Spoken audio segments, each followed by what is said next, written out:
Kung mahal tayo ng Diyos, bakit mas marami ang naghihirap sa mundo?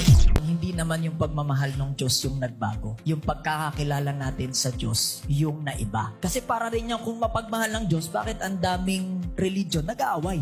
Nagbago bang pagmamahal ng Diyos? Hindi. Pero yung pagkakakilala natin sa Kanya nagbago. Maraming naghihirap kasi ang pananaw nila na natutunan lang din nila is anak, ito lang tayo. Anak, ito lang yung pangarap natin na naging cycle. Kasi yun yung naitanim.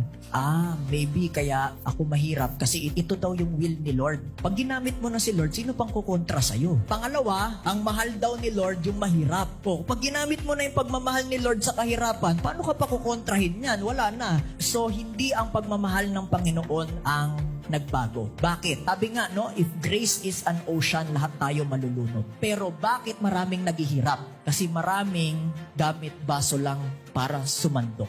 Tapos, pag inom, sasabihin, kawawa naman ako. Sabi ni Lord, bakit ka ba nagre-reklamo? Ayan yung ocean, ba't di ka sumagap ng sumagap? Magagalit ba siya kapag sumagap? Hindi. Bakit? Kasi nag-uumapaw. Hindi naman nawala yung pera eh. Nalipat lang sa mga tunay na naniniwala. Wow!